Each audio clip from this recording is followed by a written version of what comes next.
Hey guys, hope you missed me. This is going to be my new look from now on, so yeah, get used to it. So I've got a pretty packed video for you guys here. Not only are we celebrating R6's 10th anniversary, but also 2 years of content creation for me here on YouTube.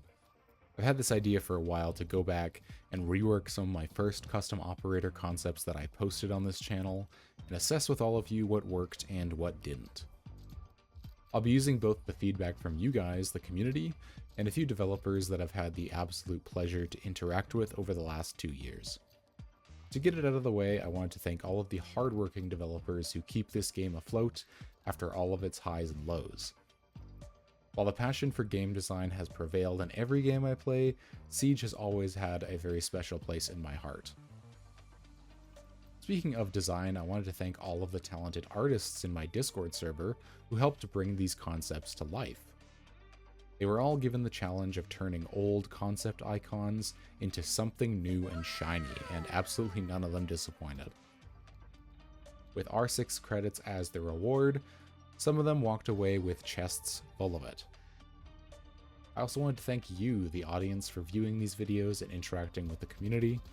It's always nice to see how many clever people come up with operator ideas, both in my comments and in the Discord server. So without further ado, here are the full reworks for Operations Cobalt Surge, Earthblood, Terran Decay, and Frigid Dusk.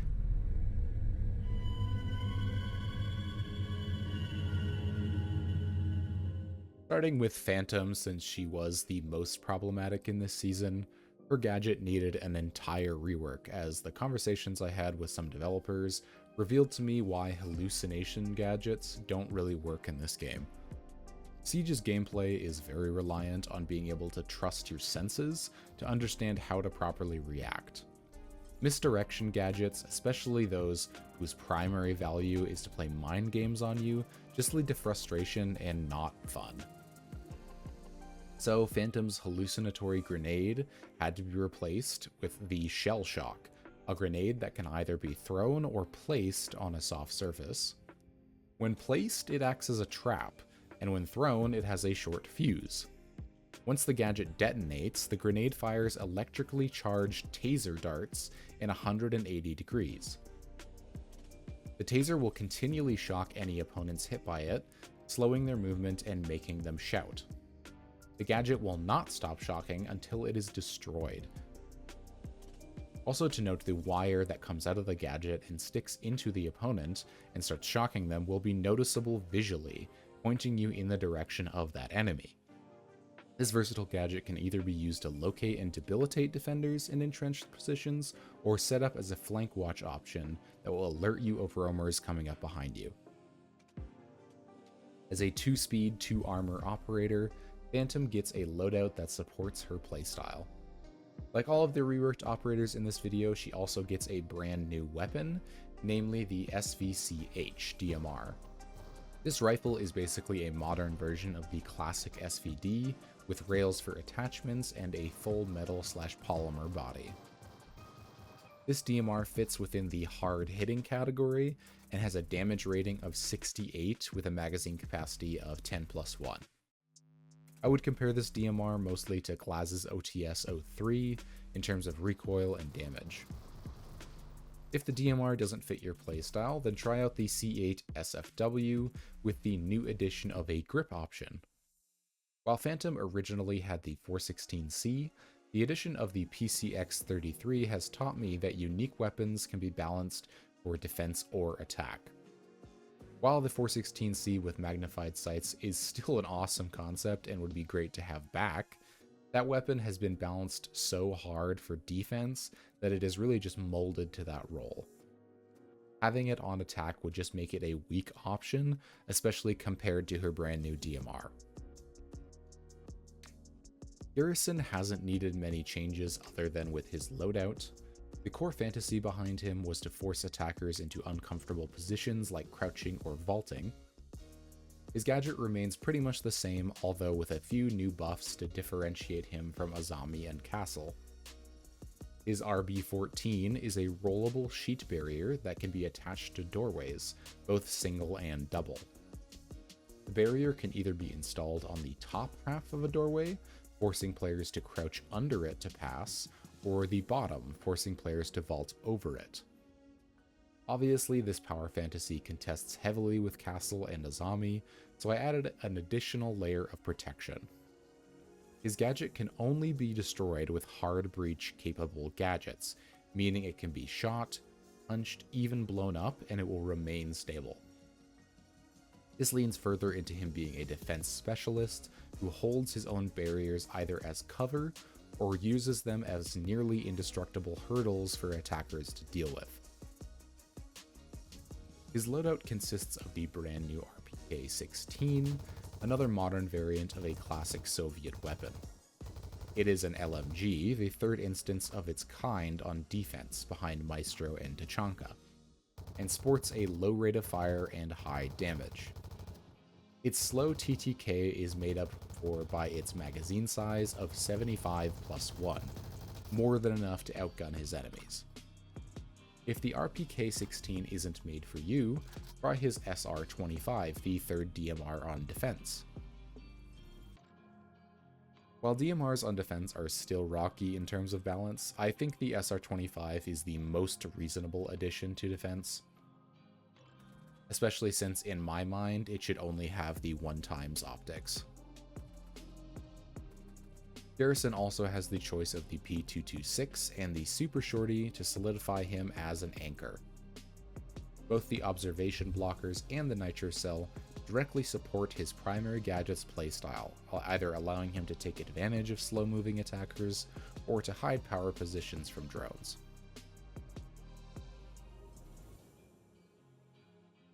After lots of iteration, Mako, who was formerly named Quake, needed only minimal tweaks to his gadget. The idea of having a large AoE, thrown soft destruction gadget that bridged the gap between Buck and Ram without stepping on their toes. While vertical play has been emphasized since Ram's release, I believe vertical play from below is still quite underappreciated. Mako's gadget, the Pocket Fault, is what Ram's gadget was to Sledge and Buck. It's an easier entry point into the vertical from below side of the game that doesn't offer nearly as much value. Simply, Mako throws his gadget onto a soft surface, in which it will burrow into it and explode on the inside of the surface. The explosion will make a large, clean hole in the surface and push back any defenders in the immediate area. Pushing back any defenders forces them from taking any immediate damage from the hole, something that Buck does not have the politeness to consider. The Pocket Fault makes vertical easier to access, while not offering as much immediate value as Buck would. Think of Mako as a stepping stone for new players, where Buck is a higher skill alternative and thus higher value within the same role. Mako's brand new weapon is the FN Evolis, a futuristic-looking LMG that gives Mako some suppressing power. It has a higher than average RPM for the LMG class at 750, with an average 44 damage and 50+1 magazine size. His other primary, the M762 assault rifle, gives Buck's C8 SFW some competition, sizing Mako up in his role. His only secondary option is the USP-40, an average sidearm that just rounds out his kit. A secondary gadget choice between claymores and stun grenades allows him to either cover his flanks or flash the sight from below using his primary utility. Yemoja, in comparison to Mako, was an absolute mess to balance. While the new effect included with her original gadget was cool in concept, it was a nightmare to work with. Among her fellow trap operators, her gadget was too similar to others while not nearly being as powerful. I wanted Yemoja to be a support operator originally, so I really went back to the drawing board with her. I've been playing a lot of Battlefield 6 lately, and I was reminded of a really cool passive in Apex Legends on the character Newcastle. In short, Newcastle puts up a shield around an ally while reviving them, which gave me the perfect base for Yemoja. Taking some notes from OG Clash, Yemoja's gadget, the Apata, is a collapsible arm shield that is no longer than a standard ballistic shield. When pressing the gadget button, Yemoja will extend the shield and become a shield operator. While her gadget is active, a backpack device will release a healing mist. If her shield is shot at, it can only take a certain amount of damage before forcibly collapsing. Since Yemoja is following in Clash's footsteps, there are some important caveats to her shield. Firstly, sprinting will forcibly retract the shield, making her a lot more defensive. She cannot melee with the shield, but she can ADS with her pistol over the shield. Her passive allows her to revive allies while dragging them, and with the arm shield up. While having another shield on defense is a risky choice, I really like how she feels like a form-changing character, swapping between offensive and defensive modes. She won't be nearly as annoying as Clash was, as her shield does not make her invincible from the front, nor does it function as a crowd control tool. Her loadout is actually pretty stacked, starting with the K1A, a longer range SMG option that allows Yemoja to be aggressive to defend her allies. The Spaz 15 is not only a great shotgun, but also gives her an option to set up sight and to rotate. Her brand new weapon is a secondary, of course, as she is a half-shield operator. The Smith & Wesson M686 is a brand new single-action revolver, meaning Yemoja must pull the hammer back between shots. A brand new animation will be included for this motion, and its damage value matches the slow RPM that comes with it. With 88 damage, the pistol can easily two-shot all operators, giving her some serious stopping power. However, it will be no match for automatic weapons in good hands. Her other option, the RG-15, gives her another reliable secondary option, included with a red dot built in. An option between observation blockers and barbed wire both directly and indirectly support her team, which also fits her role. Terran Decay probably has the largest switch up yet. Both of the operators' gadgets were perfectly fine as they were, but as I thought more about them, I realized they would be more fun and more effective if these two operators switched sides. Starting with Nyx, her gadget is basically just buffed impact grenades, so putting her on defense would only dilute her efficacy. Following in line with the design trend of this thing but on the other side, like Osa and Rauda before her, Nyx's heat treatment now acts as a soft destruction option that excels at vertical play. Very similarly in design to Mako, her gadget can be thrown into a soft surface and will slowly burn it away. The fire will spread to a maximum distance, dealing area of effect damage over time and opening a clean hole in the surface. Not only does this gadget offer vertical destruction, but it also provides an area denial effect that can move defenders out of power positions. Also, since the effect isn't instant like impact grenades or Buck's skeleton key, she can also start the burning process and reposition herself while the gadget takes effect. This playstyle is what led to her 3-speed rating. Her loadout obviously needed some changes regarding her swapping sides. Her brand new weapon is a DMR, namely the G28. This is an H&K DMR in use by the real-life Hellenic army.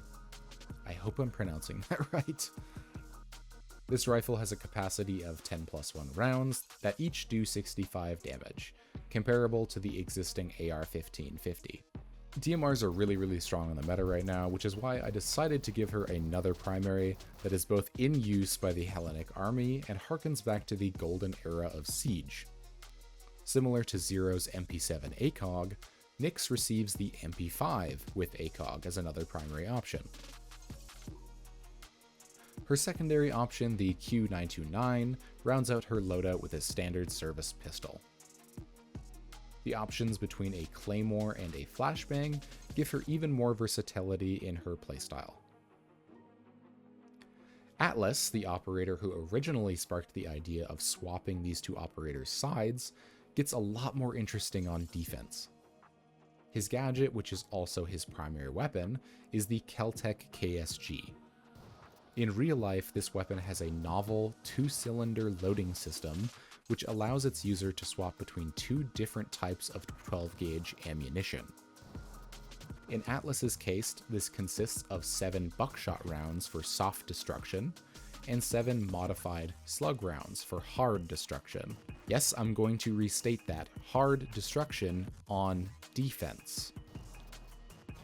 Atlas is intended to be the ultimate sight setup operator, capable of opening holes in reinforced walls.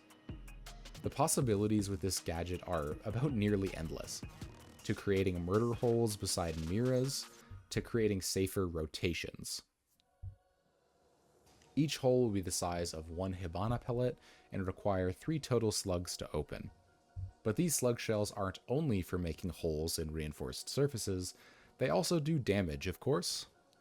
Each slug does about 115 damage, just shy of the Boss G's 125.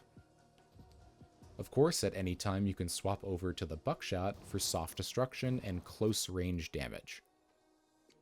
As this weapon is much more viable on defense, I've removed the option for him to equip a magnified sight on it, just as a contingency. The KSG and all its glory is his only primary, as it is also his gadget, but his secondaries don't leave much to be desired. The C75 is an incredibly capable secondary SMG that gives Atlas at least one automatic option, alongside the P10C, which gives him a service pistol to round out his loadout. Observation blockers and barbed wire add to his sight setup focused loadout, making him a one-of-a-kind defender. These operators by far needed the most work. While none of their gadgets have changed in identity like the ones before them, they needed some massive tuning to make them more viable within the sandbox. Starting with our attacker, Var was very strong initially. If anyone remembers, she could basically make every single plant execute extremely safe with little to no cost. As much as I do love the idea of using Tuberow's ice effect on attack to make planting a little safer, I don't think it should be nearly as easy to use. So the canister operates the same, throwing it like a heavy projectile, and then needing to be shot like Goyo's canisters to explode. The explosion releases a white freezing gas that obscures vision and slows enemies caught in its radius. This freezing effect will disable any electronic gadgets within the radius, including the diffuser, meaning you cannot plant within the smoke. Since the gadget is thrown, it can also be used to cut off lines of sight and rotates simultaneously with both of its components. Notably, if a nitro cell is thrown through the smoke, it will still need to thaw before being able to detonate, and obviously if it's thrown inside of the smoke, it will not be able to detonate until the effect is over. For Var's loadout, her brand new weapon is a secondary. The LAR Grizzly is a pistol chambered in .45 Winchester Magnum. This thing packs a punch and is the first heavy-hitting pistol of its kind to have a standard red dot attached. It does 64 damage a shot with a slow fire rate and low magazine capacity of 6+1. This weapon, paired with her ballistic shield primary, makes her a formidable opponent. If the shield doesn't match your playstyle, consider the M870 shotgun for soft destruction or the UMP-45 included with magnified optics as a more reliable option.